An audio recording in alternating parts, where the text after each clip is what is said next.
I did have a few tools here that are used to make barns. Before we start, I want to just hit something. How many of you went to church this morning? How many of you didn't? Okay, because you didn't, we got just a little something for church, so you can't say you missed it completely.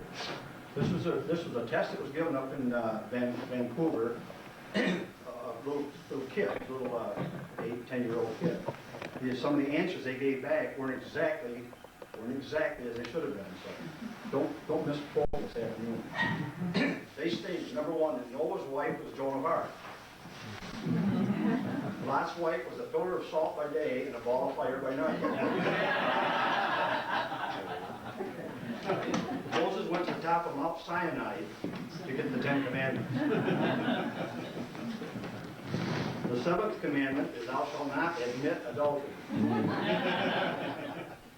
Number 5, Joshua led the Hebrews in the battle of Jericho. Jesus was born because Mary had an immaculate conception. The people that followed Jesus were called the 12 deciles. That's a great song. The epistles were the wives of the apostles. One of the apostles was St. Matthew. I love kids who do that. Salome danced in 7 veils in front of King Herod's, spelled Harrods, out west. Paul preached, I know I'm going to pronounce this wrong, acrimony, which was another name for marriage. David fought the Finkelsteins, a race of people who lived in biblical times. The Jews had trouble throughout their history with unsympathetic genitals. A Christian should have only one wife. This is called monotony. Oh, you got that out. Again, the Americana part of a barn is, to me, is the sight and the smells and the shape and the ingenuity that went into building the old barns. They built them where they were born, where the wood was, where they were. They told me, and one book says that they took 12 stones, which is all they needed. On each of the pressure points of a barn, a flat barn originally, they would build what they call the English barn. That's all they needed as far as anything other than what was on the property. It was metal going out. And when I was a kid, we did go out and cut.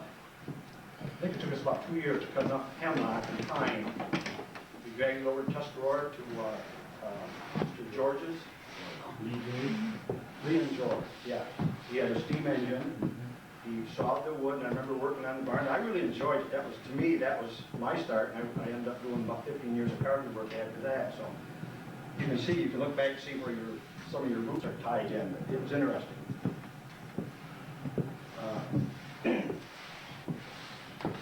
Barn. Angle. Boy, them books are coming out today, aren't they? I didn't know whether... Yeah, we got 4 of them now.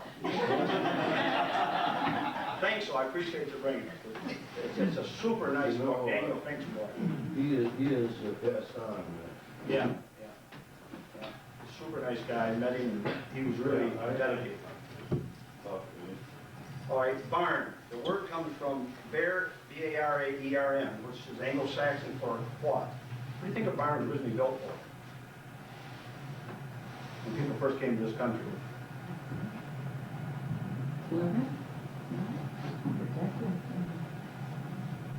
Store their grain. Store their grain. That means Bear Aaron means barley place. A place to put the grain, because the cows were kept out, and they even might have lived in a lean-to, but they had to have a place to keep the grain dry to live, because they had to have something to sustain them throughout the winter. So that's kind of interesting, just a side thought. A place to store grain. Bear Aaron is Old English for burn, and the Middle English for the modern-day barn, still called Aaron in Great Britain. In early America, the barn was the most essential building for survival, with many pointers building the barn first.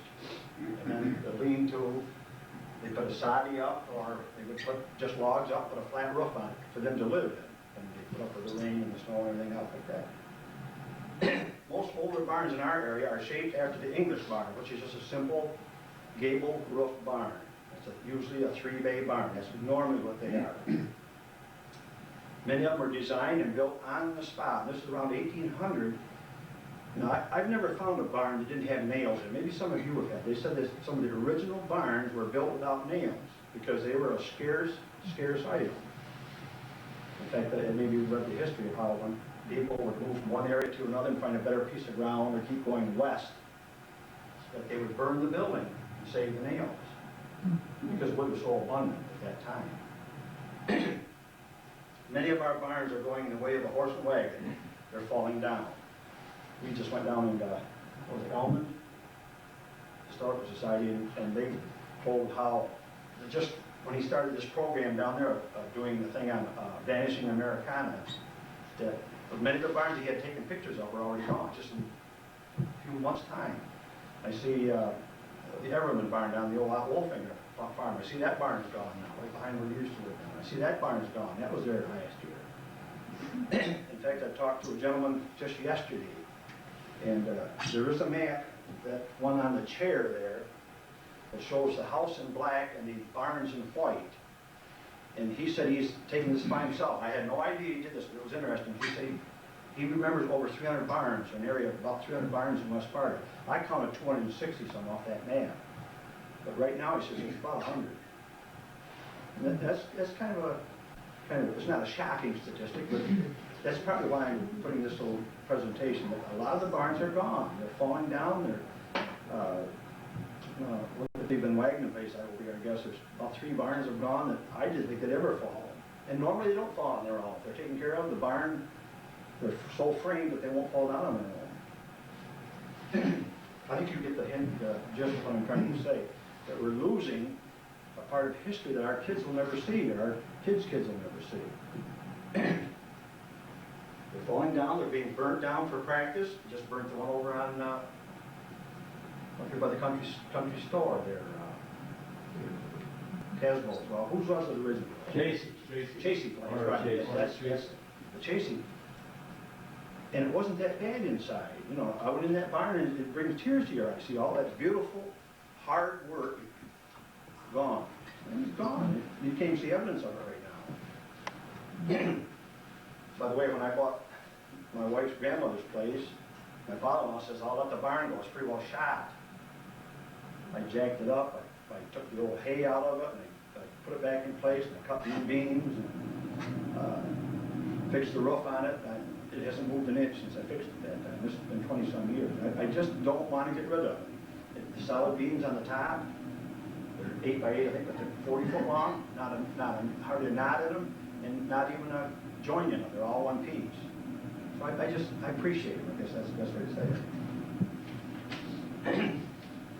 The barn was a building which was functional to allow the farm to function, simple, practical, workable.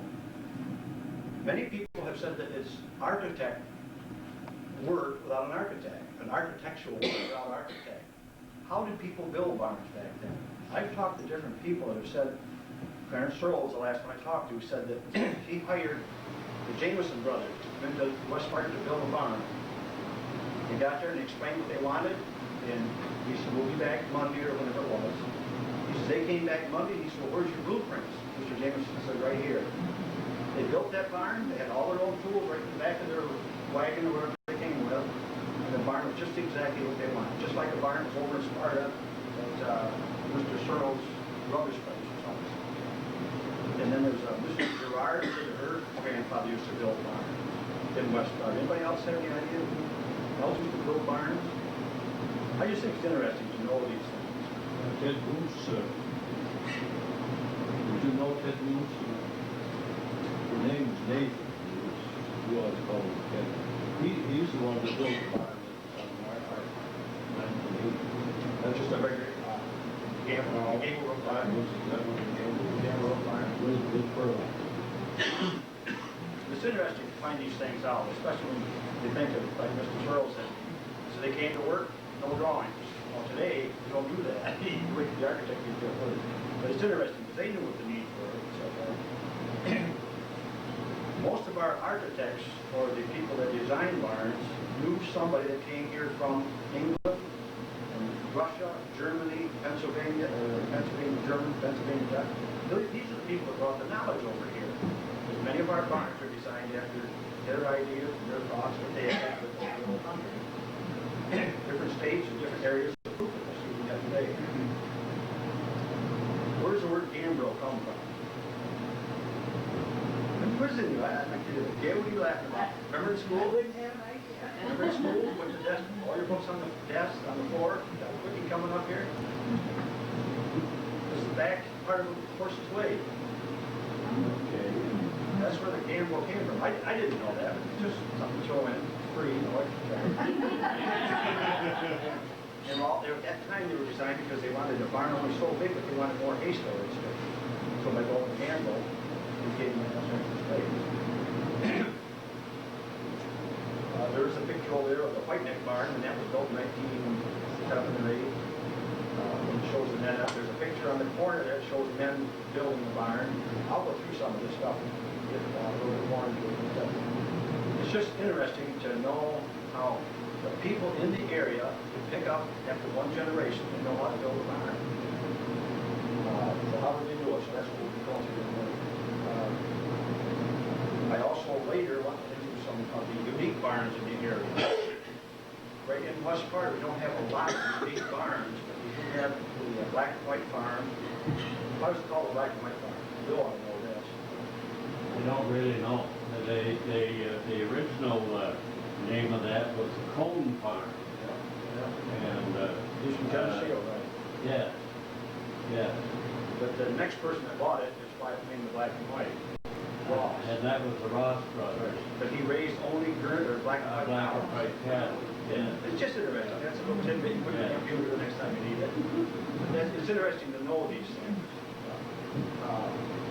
Yeah, after Craig Ross owned it, then it was Henderson until 81, and that's the West Kennedy.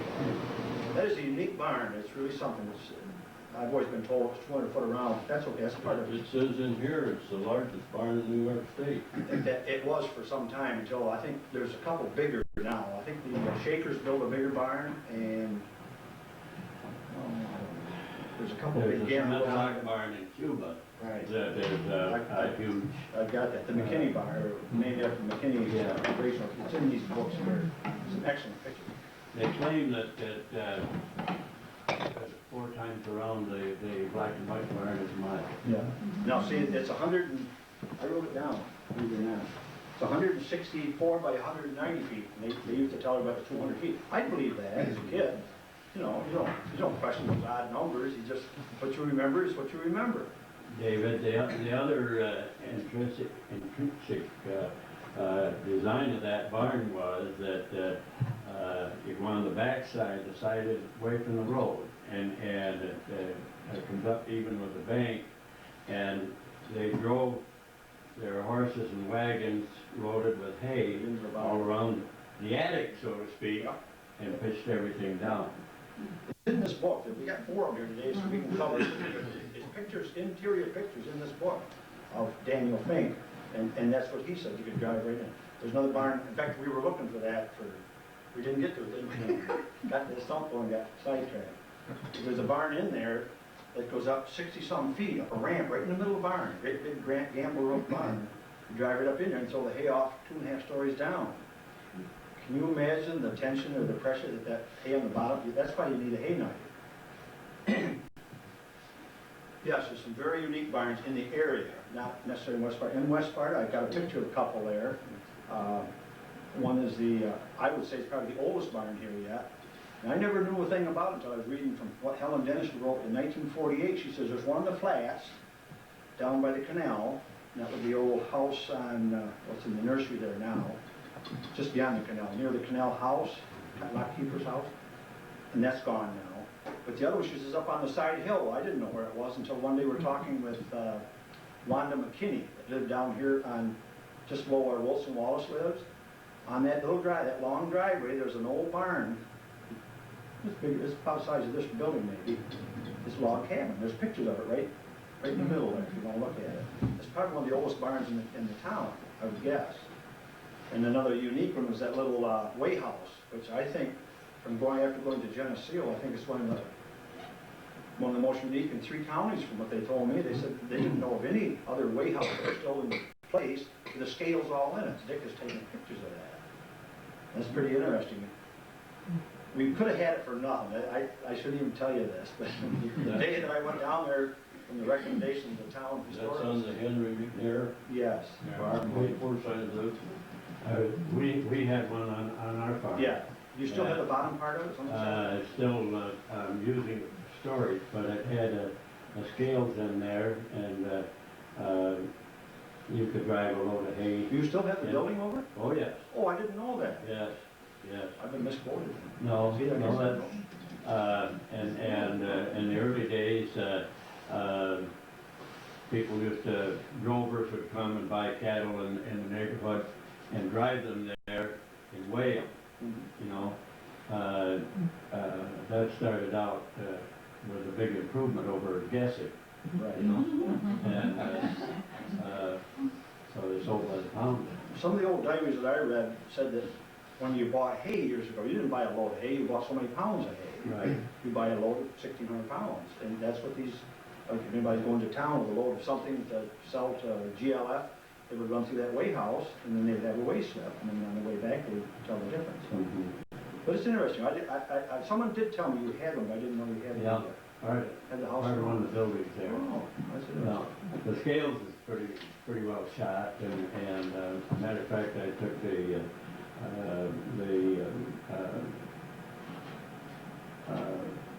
where the weights are and so on out, but the floor is there, and that's I'm storing a piece of machinery now. You know where this one is down McNair Road? You know where I'm talking about? The Yeah. Really kind of unique, right there side of the road, just over and Right. onto it, and back on the road, going about your business. Pretty interesting. Yeah, the concrete barn in Cuba is by the way, is 50 feet wide and 347 foot long. It took them a year because they made the blocks and machined one block at a time. Can you believe that? The guy that owned that had a good racehorse, I think it was named McKinney, and he wanted a barn that wouldn't burn. And I heard the news, I think it was early last fall, that some woman had rebought that and was going to open it up to board horses. Now that's interesting to me. I've been there a couple times, and it'd be good to see it used because it's such just as square as it did the day it was put up there. It's on flat piece of According to land. this book, a famous stallion burned up in the Maybe it was that McKinney, maybe that was the name of the horse. It was. Yeah. It shows a picture of it. Yeah. So these books are available if you'd like to, Deanna and Stan brought. David, one of the other footnotes on that barn that makes it so interesting, it's also, just before the fall of the last Tsar of Russia, they brought the Tsar's, some of the Tsar's horses over here to be bred, and it's the only continuation of the Tsar's horses bloodline in this country. Yeah, it was a booming place for a long period of time. And we stopped down there and took pictures of it. It's a shame, but I hope this woman does, she's going to bring it up. She's got several people that want to invest and bring horses and maybe board them there and take care of them. So that's interesting. That is a unique barn. And there's all kinds of barns, we know that. So. Barn raising. I want to spend, well, there are different types. Let's just go through the different types of barns, and then I'll go into some of these other, what these tools are for. Of course, we just talked about the Four Corners barn, which is the black and white barn, which was built by Cone in Geneseo. And other unique barns. There are German barns, which originally were like an inverted ship. There's a picture here of one of these. That's where these big high arches come from. They realized that this, after a while, would squash from the snow. So if they give them a little arch, that they would support a lot more snow. And that was the German barns. They were from Holland and up in New England states. In Pennsylvania, there are still some like that. The New England Dutch, some of those are square, some were rectangular, and some had a large traverse beam which held the barn together, in theory. But the three-bay barn, which is an English barn, most farmers, and I'd have to say small farmers, because if you check the records, some people lived on farms as little as 25 acres, and that they lived off of those farms. Maybe they got some of the neighbors' land, I don't know, but it just, the more you read it kind of surprises you that people could live and sustain life on just 25 acres. So, Then we have what they call the side hill barn, which is the next one. That gives you, like, the black and white gives you the approach to the upper side, and they're stoned up on the bottom. Then the Pennsylvania barn, which is from Switzerland and Germany, and they have the cantilevered overhang. And there's a picture of one on the corner there, a Pennsylvania barn, and some of the very pretty barns that you find around Lancaster. It's just, some of it's just beautiful barns down there, if you ever go down there. That book says that they used to put those, we call them a hex, we refer to them, I guess that's not what they are. It's just for purdy, they say. It's nothing to do with putting a hex on anybody, it's just to look nice. That's what they write on there. And the French burn are gang barns, which is, again, back up into New England. You'll find 5 and 6 and 7 of them all tied together because of the weather. They went from the house, and never had to walk outside. It's kind of interesting. This is from Sloan's book. Then you have the tobacco barns, and they're all, I didn't realize this, they're all the way from Canada to Florida. There used to be tobacco grown in this area. I never realized that, but it's just another different barn than the used barn. Oh, the other barn I forgot was the one that used to sit on the corner over here, was the old hop house. I got a picture of it, but I didn't bring it with me today. And then the gambrel roof barn, of course, was because of the snow. And then the crib barns, which are down in Tennessee and Kentucky. They were cribs, log cabin cribs. I think there might be a picture of one here somewhere. But there's one right there. There's 2 cribs on each end, and they put the corn or whatever inside and put a roof over it. And round barns, the Shakers came up with a lot of those, and then there's mansard roof barns. The only thing that's not on the table is if there were women involved in working, you had to have one of these. What are you squinting for? Don't believe me? That's just to keep their attention. Okay. David, what do you mean by mansard? A mansard roof is almost flat with just a little one this way. Each side. Okay. Mansard roof is, it has a roof all the way around. It's something like well, you started to build an A-frame and didn't build the top. You cut the top off, yeah. It's actually a flat roof with a slight pitch. But a little piece of roof all the way around. Mm-hmm. Okay, going back to building the barns now. If you've got anything to add to it, have no problem with that. This is just a sample of how people had pole stumps. They couldn't go to Mr. Tractor and buy one of those because they weren't available for a long period of time. They would do it on their own, and this is just a mechanical leverage part. They would take a big tree stump, put a limb on it, hook an ox to it, and an ox would pull that, and would pop that stump out. Okay, after they pull the stump, or after they pull the tree or the stump, cut the tree down first. Again, they had to have axes. An axe was #1 piece of equipment. There wasn't much that could be done without it. What did they do with the tree, first of all? One of the first cash crops was what when they were clearing the lands? Ashes. Potash. They would burn the stuff and sell that for potash, or they would save the bark. They would strip the bark, and I've got a tool here, that's what this is for. This is for peeling the bark off. They would use an axe first to ring the tree as it lay on the ground. They'd ring it, and they would peel that bark off and sell it. They would crush the bark. I believe down on Coffee Hill where Millard Fillmore worked, there had to have been a crusher there or something because there was a tannery there, cloth dressing, which used bark again, utilized it. So they didn't throw things away. And when I got this in my hand, what's that remind you of? No, it's an old wood rasp. See? That's the part that I think about, that's the beauty I see in the old farmers in this area. That's not slang when I say old farmers, some of the older people that have utilized what they had at hand at their disposal. They were ingenious people, as far as I can say. They would fix them. I know my neighbor carried a roll of baler twine with it and wired. We can joke about it, but they would make things work. I made it work too every time I got stuck in the woods with a truck or something.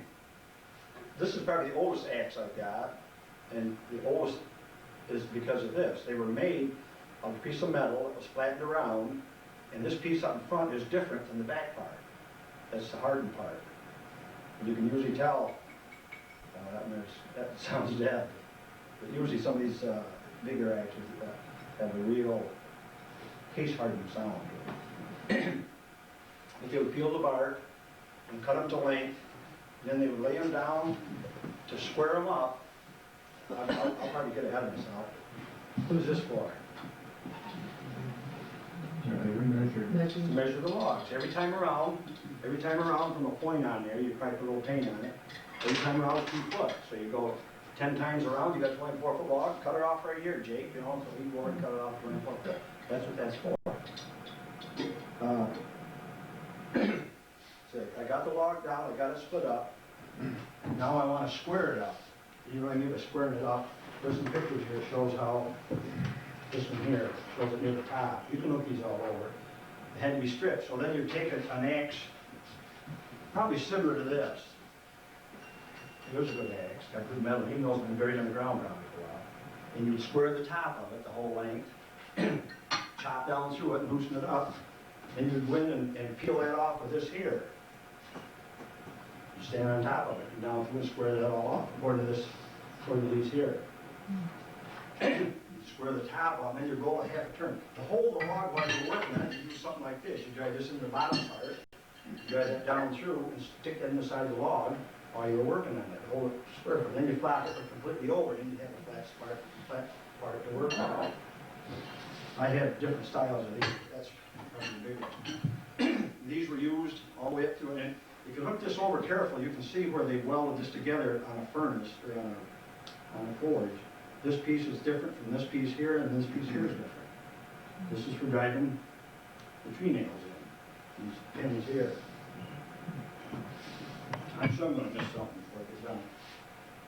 Then you roll it another half a turn, and then as you get the sides done, then you go at it with this thing here. If you run this all day, you're in your pay.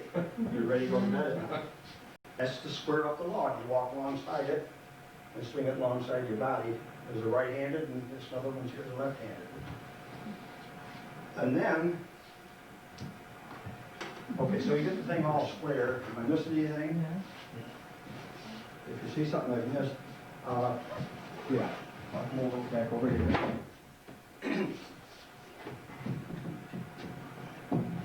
This is interesting to me because they use the center of every log. You can see that. And these were again, these were 40-foot long pieces. These came out of the old Bradner place about the hill. But it's interesting to see. You can see the marks on here yet where they squared to get the hole, bore them through. They would either bore the hole with a hand bore, which is like this. So this is a little bigger than that. But these had to be bored out. These here had to be bored out. Excuse me. How did they bore them out? They used that machine on the end over there. They would set that right on the beam, and you'd get on there and crank that drill. And that would bore 2 holes down through that, one at each end. They'll bore a hole on each end of this. And how do they square them up? There's ways to do it. They use this, a square chisel, and they would pound it with this. They never used metal against the wood. They used wood against. That's an old burl hammer. That's probably the nicest one I've got. I've got them look real nice, but I like that one because they're used. That's the square part, and if they want to round out a hole, there's the round chisel. Apparently there's a lot older even this one. Okay, so you got those 2 holes done, and that's what squares them up. And a lot of times they would use a small light axe, even one like this, to finish off after the big one got done. They would square them up. You've seen some of these beams. Even that one there, that was cut by hand. Look how nice and smooth it is. I mean, there's the joint and everything in it. And then some guy stood around and cut the pins, cut the tree nails, which were oak, green oak, so that when you drove them in, they'd stay there. And some of them, there's one there that's probably 150 years old. It's just like good and solid yet. But there was always use for a small axe too. That's what I'm trying to say. They would finalize, they would trim. They might even have to trim this little piece on top here. That same way. The little trim work there. Saws, I didn't bring my crosscut saws, but you know how to cut these off. A lot of this was done with hand saw, and just that piece there alone. Look at the work was done. That's just one end of the beam. I just thought that was kind of interesting. This was notched here for the rafter, down separate on that, the upper rafter. I'm going too passionate, I just say so. David, do you want to explain that the crook can handle a smaller tag? Yes. That's you stand right next to your work, and that's a left-handed axe. That's left-handed. This is a left-handed. That's offset. This one here should be offset more than it is. It's a straight handle. I don't know how old the handle is in it, but that's what that's for. So you can technically walk up and bump against it and then swing it to your right side. Hopefully it didn't, you know. And take your leg out. Say, whoops, there goes another one. And then after these holes were drilled, and you want to square out the, you want to square that out. That's what this was for. When I first got this, it was that much longer, and somebody had broke it. They cracked it, and there was no way I could fix it. So, but that's made to drive through there and square up that. If you want to square that hole up. This was about, I think it was about 8 inches out here. But that's what they, I can see why. You can see where they beat on it with that.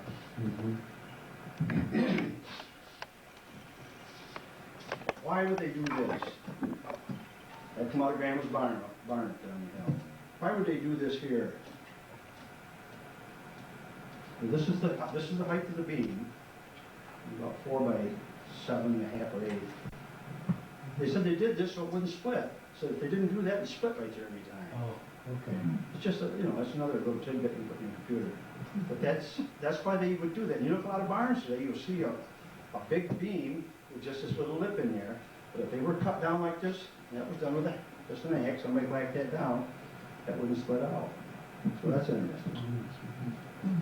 And if they didn't have excess of those, they would do it this way by hand. This is the later model. This is the older model. This is old with the old top in. I brought this is my grandfather's. His initials carved right into it. Over in Tuscarora. I brought the old sedan. That's the sedan. This is the name of it. I get the names mixed up. But anyway,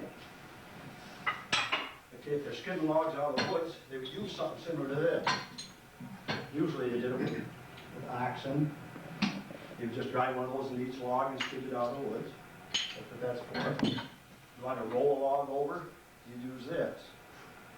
What's it called? No?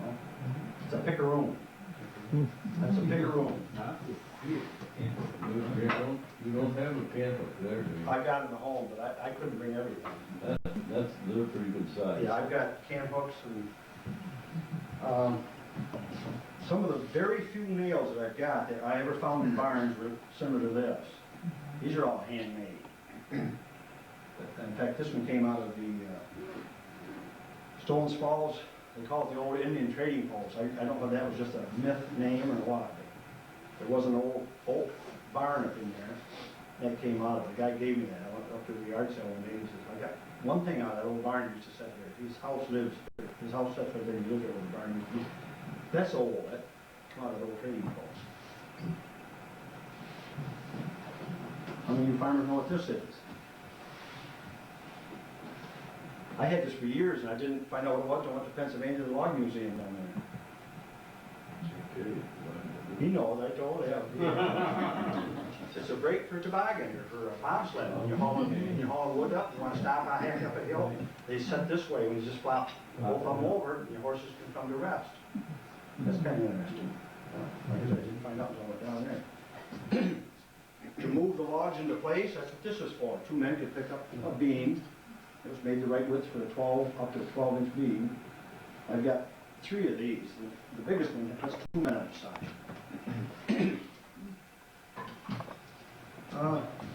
Then the next thing is to nail. Move it over here. After you get all these notches, get them bored. You got 2, 4, 6, about 8 holes to bore. You put together the whole thing on the ground. This is what the Jamesons and all of them used to do. They call it a bent, B-E-N-T. The whole unit once gets together. Then they have to set those up. In later years, they used tripods and cables and things like that. But in the beginning, they had to pick them up by hand. They would get a bunch of men together. Some of these over on the right side, there's a picture of a copy of this. You get a bunch of men together, just like the Amish and Mennonites do today, and set that all up into place. Oh, Commander, I forgot, I didn't tell you about those. That's to beat the pins or the ends together. This is a knot. This is a burrow here, a knot technically. You can beat that all day, and you're not supposed to be able to smash it or break it. And if that wasn't big enough, like this one here came off the farm up there. But that's what they used them for, to drive those posts together. That's just a hunk of locust that went over during the ice storm. But they do work up there. We up to 60 pounds according to that book, so that proves it. So where am I at now? You keep getting lost here. How do they set these up? One thing they used was a pike pole. You ever see a pike pole, original barn pike pole? I got one right here. Left it behind. I left it on the floor because it's kind of heavy.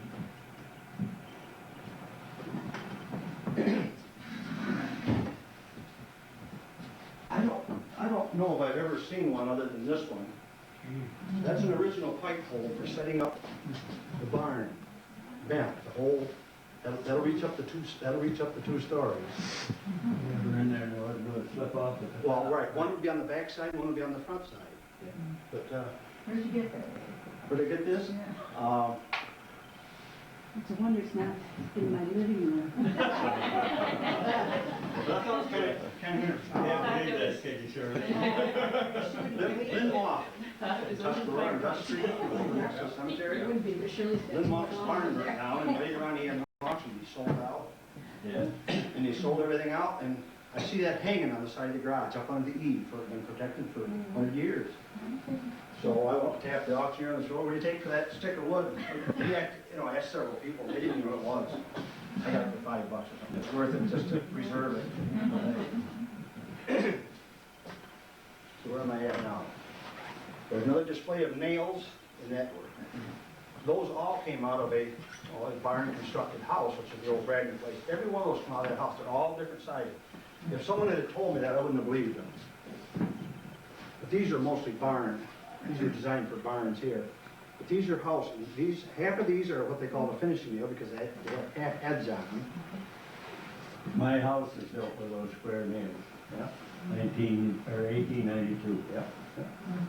But can you imagine, that guy must have, well, they said they used to come right in the wagon and stay right there and work on the house, but even some of the trim pieces, the big cove molding, trim the sides for these big nails here. But these rose head nails are really interesting, how they made all those. I'm sure you all know what this is. That thing does hang in our living room. That's because it's unique. I like those things. What is it? I'm sure you must know. Hold it up. Hayfork? It's a hayfork. It actually screws into the hay.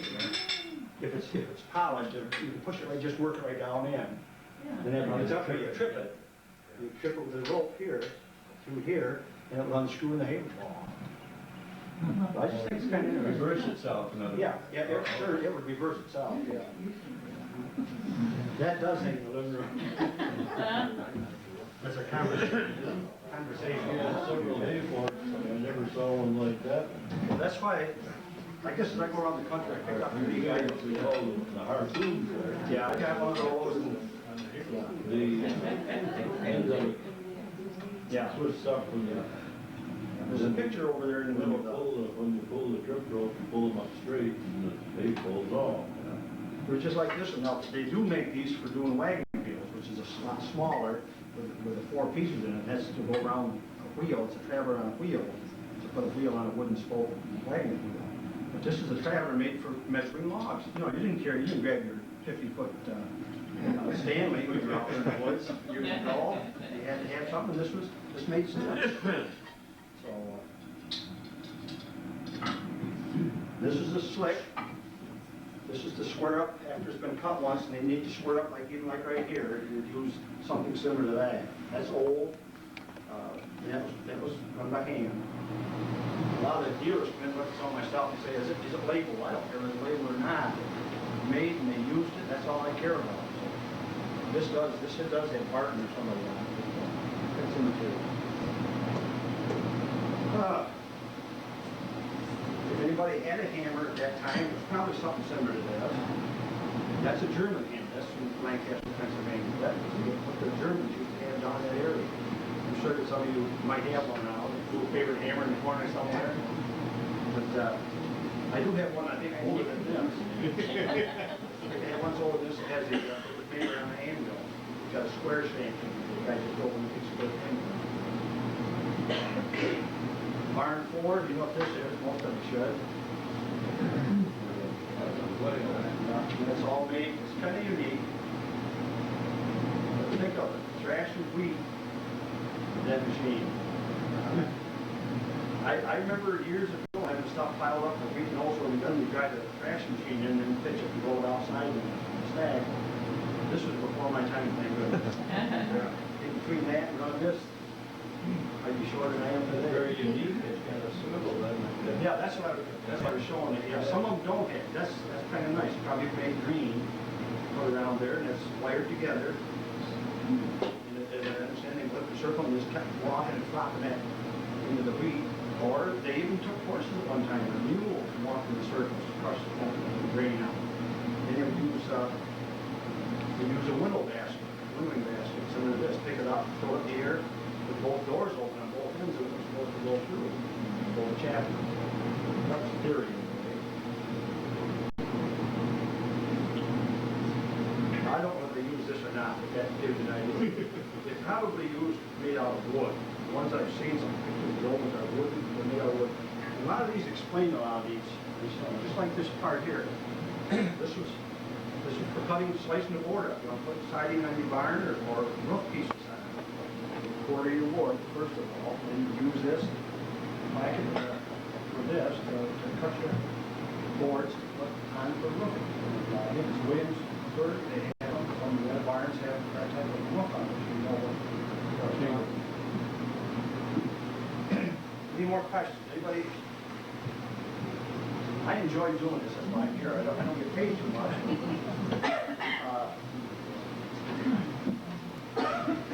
This came out of that. This came out of that house down there in Fountain Hill. Just as a comment, David, when they tore down that church over there, then, over there moving the waters, they was able to use those beams, all of them that were cut, all they had to do was, as it says, knock the pins out of them, and they used an awful lot of those. In fact, the whole barn is practically constructed with those same joints. They had to do a little connecting, but Right. they used practically all of it. You remember here, there's a barn that was moved. It was interesting how they cribbed it up and how they moved it the long distance, they put wheels under it. It's interesting. You get a chance to go through one of these books. And how, I have seen just one barn years ago that had the boards on it, and on top they had split the board and had just a piece. So I could see they could build a barn without nails. They just put the boards in behind and they held them, the upper board held them on. But I've never seen one. The truss work on the top of our church is beautiful construction. Anyone go up and look at that. There is not a piece of metal in it. Everything is all pinned together and it all fits just like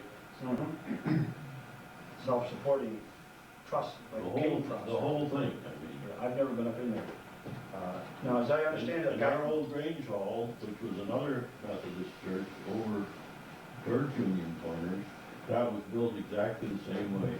I would imagine probably the same people built it. the church up here was built by somebody from Oakland, is that?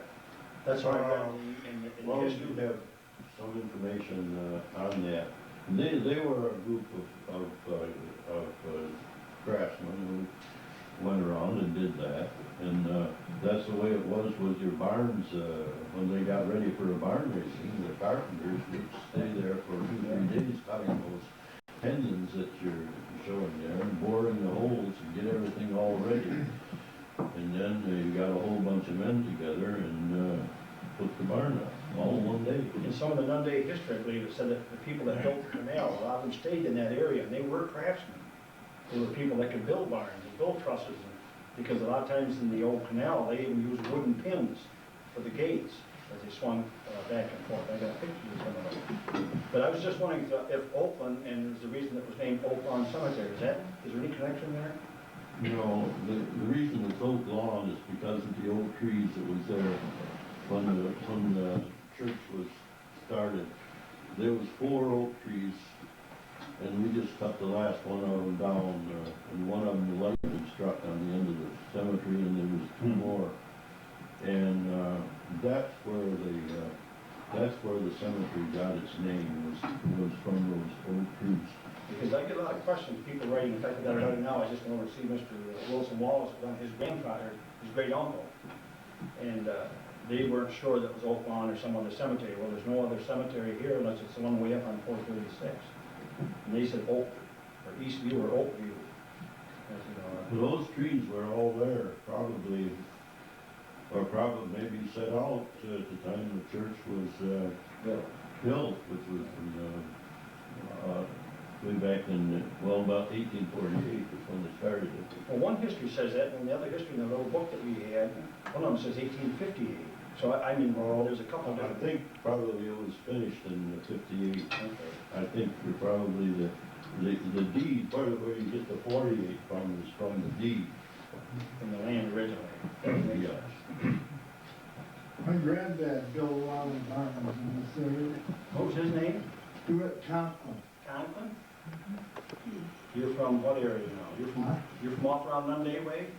Yeah, he lived in Westview. Yeah, okay. I know one barn he built on the east side of the Westview Cemetery. Mhm. He built one barn. Dad told me about. That wasn't They're still there. That wasn't the only thing he did. He was a great fiddler. He played several barns.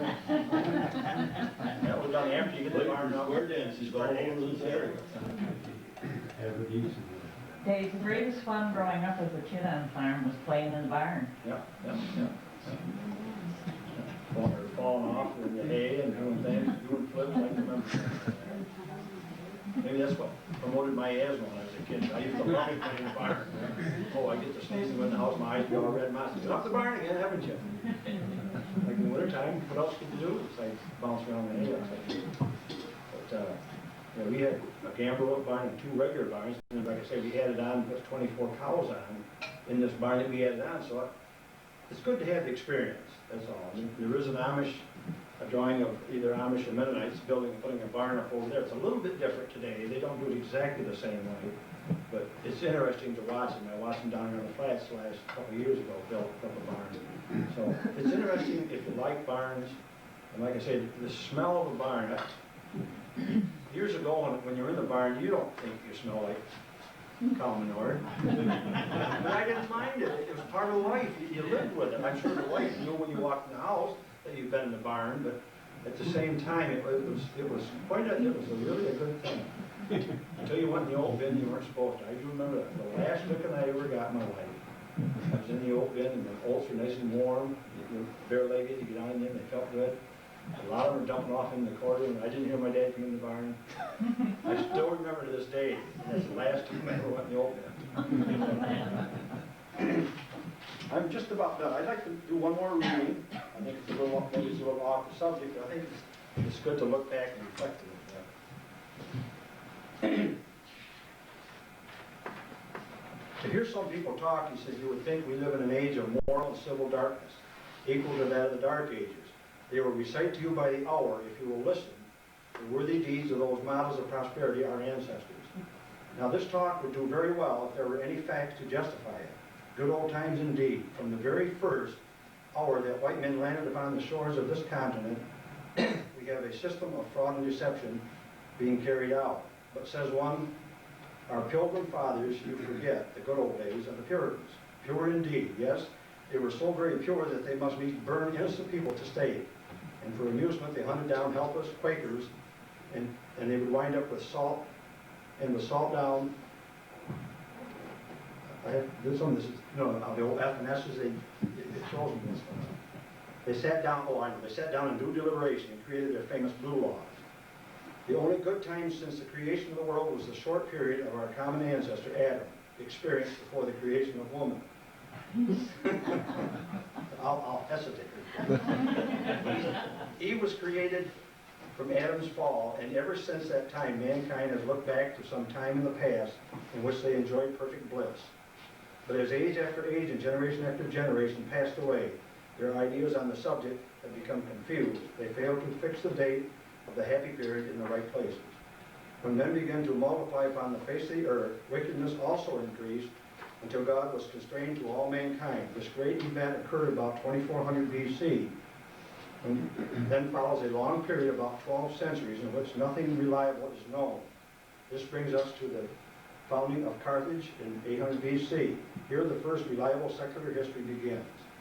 From this time we have a record of bloody wars, cruel expressions, extending down to the Christian era. 'Tis here we find the names Cyrus, Darius, Alexander, and many others of like note. Has it been any better since that time? History tells it that it has not. It seems to be the very nature of each generation as it grows up to look back on the one preceding with regret.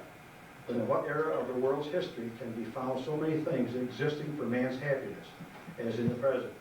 We have everything needful for our moral, physical, and spiritual good, and surely the good times are now. When do you think this was written? 1850. This is one of the previous school teachers, Horace Perkins, that used to live up in Grandma White's house. He taught in the Bruce's Corners School. He taught in the East Byersville School where Doty, was it Doty lived there? He taught in, I think, 4 different schools. But it's just kind of interesting. This is Horace Perkins. I just thought it was kind of interesting. And Horace was not an idle man. He was always doing something. He was involved a lot. If you read the old Monday News, you'll find that he put on presentations. He put on talks. He did skits. He did a lot of things over at Monday. I think at Monday Academy, maybe. I think it's called. But this is just kind of interesting. As you read this, you're putting it right today. Well, he was, like I said, he was a school teacher. He was I'm not sure whether he was a single person. I think he was a bachelor. He lived alone. It's just kind of interesting how he wrote this, how we could tie in. I was stumbling on some words because he writes his F and S's. You know, you got to be careful because it looks like bliff, and it's actually bliss. So that was interesting. I thought that was interesting. Any more questions? Anybody have anything they'd like to share? The Landmark Society is sponsoring a barn preservation weekend in September at Wells College by Ithaca. And it's a Saturday. I'm not sure that the dates will change but the Saturday is like the presentations and the lectures and that sort of thing, and then Sunday are the tours in the area. So and they have a lot of really effective people. It sounds like they're going to do presentations, so it should be really an interesting weekend. Daniel Finkley, untimely departure. I mean, he was a super nice guy, and he really believed in what he was doing. He was really a nice guy. By writing this book, at least he's got it down, he's got it documented, he's got pictures. And a lot of these barns that were in there are gone already. They say even, especially in the southern tier with the slate roofs, the barns won't take it, they aren't taken care of. And today, people, they get to put up a metal barn or a one-story shed. They have no reason for that big mow up there. But, well, I hope you enjoyed it. It's 3 o'clock, time's up. There is some coffee, I believe. I'm glad to have you.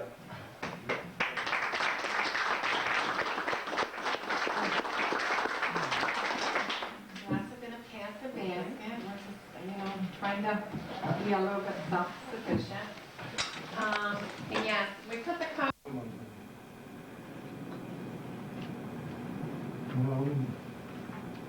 If you have questions,